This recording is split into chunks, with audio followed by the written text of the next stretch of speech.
tropical forests have been destroyed over a very large area and over a long time. And a few years ago in these negotiations, when REDD, reducing emissions from deforestation and degradation, was first entered the negotiations, there was tremendous hope that this could provide a new source of funding, a new political imperative to reduce deforestation. And many countries got behind it. Well, since 2007, when REDD came in, here we are now in 2012, and a lot has happened, but money is still not really flowing, and no agreement has finally been reached exactly on how REDD would work. And the negotiations on Friday night came, well, they sort of hit the buffers. There was a disagreement between countries that wanted to give money but needed that money and the performance to be independently verified, and other countries that said, well, no, we don't want it to be independently verified, we can do it ourselves. And that means that the whole REDD business is going to have to be bumped to the next COP, COP19, another year wasted, and yet forests, reducing the emissions from forests is probably one of the great opportunities to keep below 2 degrees by reducing CO2 from the atmosphere. It's moving too slowly, and if we rely on these negotiations, it's not going to happen. And what efforts, if we sort of try and focus, I guess, from a positive perspective, what efforts are taking place that give you hope outside this arena, around the world, perhaps, I don't know, in the private sector, or perhaps pressure being put on companies to, ensure their supply chains are greener and more sustainable? Well, of course, one of the things we have to look at is what is driving deforestation. And probably about 80% of that is large-scale agribusiness.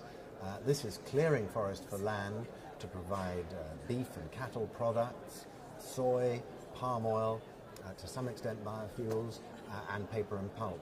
These commodities worldwide are demanded by countries as far away as China and India, which are often a long way from these tropical forests, and Europe. And consumers use them in food, cosmetics, soaps, beef, leather in car seats, you name it, it's all out there. Now, what I find is interesting is that, in a sense, red and green are coming together. Red plus and green are being joined. Red being, how do we reduce emissions from deforestation? Green, how do we green the supply chains which are causing the problem? And I sense that momentum is shifting. Whilst red is bumping along slowly, there is a gathering momentum around getting something done on the greening of supply chains. And when we talk about measuring, reporting, verification, ensuring there's transparency throughout the supply chain, are you confident that when we're talking about forests, there is enough focus, there is enough transparency when it comes to where we source our paper that we sort of print on, and where we get our, I guess, newspapers are probably recycled paper, but is there enough transparency? Because forests are huge, and it must be so hard to keep track of where sort of different logs are coming from. Well, tracking where our food and timber is coming from is really important. The timber industry has had 20 years of this, and so they have quite good systems. The PEFC system and the Forest Stewardship Council, FSC, they have quite good systems. But what about things like soy? What about things like palm oil? These are very diffuse.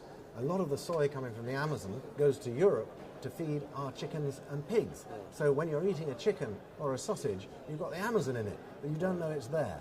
And where did it come from? With palm oil, it comes in great big ships into Europe and other countries, and then it gets dispersed into numerous different products, biscuits and chocolates and cosmetics. But it's so diffuse, it's very hard to track. So we've got to work out systems for that, though you can track the ships very well.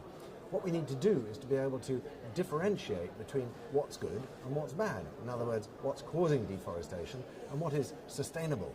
And so new methodologies are going to have to be developed. And this is not a small problem. I'll give you an idea. We spend globally about $36 billion a year protecting biodiversity.